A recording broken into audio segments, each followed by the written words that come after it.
এক কথায় বলতে গেলে প্রায় অর্ধ শতাব্দী আমি রাজনীতির অঙ্গনে আছি। 1977 সালে এই বিশ্ববিদ্যালয় প্রথম দেখার সুযোগ হয়েছে। তখন থেকে এখন সচিবালয় মন্ত্রিত্বের অফিস করি। বাকি জীবনও কতটুকু কী হবে আমি জানি না, বাট রাজনীতিটাকে একটা ইবাদতের মতো তখন থেকে চর্চা করেছি, এখনও করি, বাকি জীবনও করার চেষ্টা করব।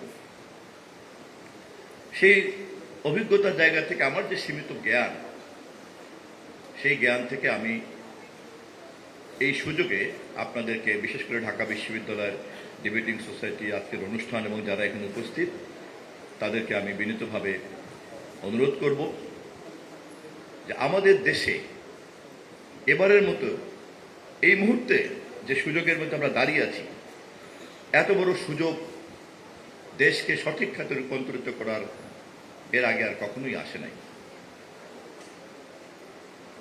অভ্যুত্থান, রক্ত, প্রাণ, স্বতঃস্ফূর্ত নির্বাচনের মধ্য দিয়ে সরকার গঠন, পার্লামেন্টের একটা সক্রিয়তা, কার্যকারিতা এবং দেশের সরকার প্রধানের যে আন্তরিকতা, দেশনায়ক তারেক রহমানের পক্ষ থেকে তার দিন যাপন, দৈনন্দিন রুটিন, তার চিন্তা, বক্তব্য, এই সব কিছুর মধ্যে একটা সম্ভাবনা এবং সুযোগ তৈরি হয়েছে আমাদের দেশে প্রকৃত অর্থেই একটি গণতান্ত্রিক মূল্যবোধকে কাঠামোবদ্ধ করা, প্রাতিষ্ঠানিক করা।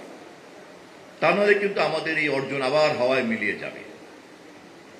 এবং এই কাজটা করার জন্যই কিন্তু আমাদের সরকারের পক্ষ থেকে যে আগ্রহ, আন্তরিকতা, উদ্যোগগুলি আমরা গ্রহণ করেছি, আমরা আশা করি যে অন্যান্য সকল শক্তি সেই বিষয়টাকে গ্রহণ করবেন। যে দুর্বলতাগুলি ইতিমধ্যেই বেরিয়ে পড়েছে, তা হচ্ছে একদল লোক এটার কৃতিত্ব নিয়েই বেশি ব্যস্ত। এটার কৃতিত্ব কার এবং এর মধ্যে দিয়ে কে কত বেশি তারকায় পরিণত হয়েছেন এবং কে কত বেশি তারকা খ্যাতিকে আরো বর্ধিত করবেন, ডিজিটাল প্ল্যাটফর্মের এই তারকা খ্যাতির বর্ধিত গতির কারণে একটা মোহগ্রস্ততা কিন্তু লক্ষ্য করছি। আমি কাউকে ছোট করছি না, কিন্তু দায়িত্বের যে গভীরতা এবং দায়িত্বের যে ওজন, তার কাছে কিন্তু এই ধরনের মনোজগৎ খুবই হাস্যকর। অতএব আমাদেরকে যে কঠিন দায়িত্ব শহীদরা দিয়ে গিয়েছেন, প্রাণ দিয়ে যারা আমাদেরকে ভবিষ্যতের রোডম্যাপ তৈরি করে দিয়ে গিয়েছেন, সেই রোডম্যাপ অনুযায়ী যদি আমাদেরকে চলতে হয়, তাহলে এত বালখিল্যতা নিয়ে কিন্তু চলা যাবে না।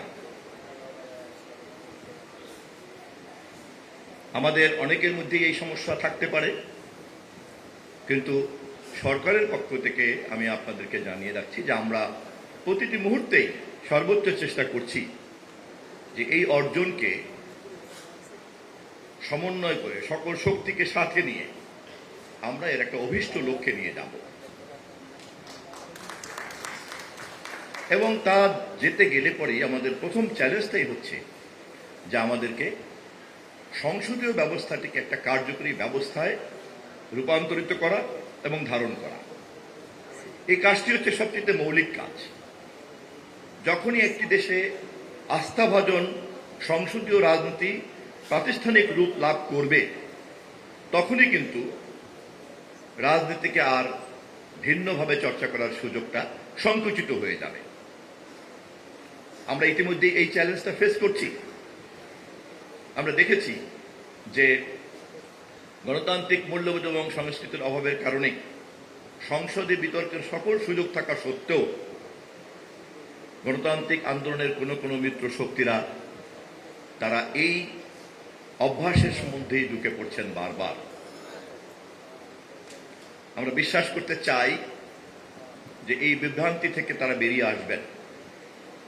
আমরা আশাবাদী এবং আমরা চেষ্টা করব শেষ মুহূর্ত পর্যন্ত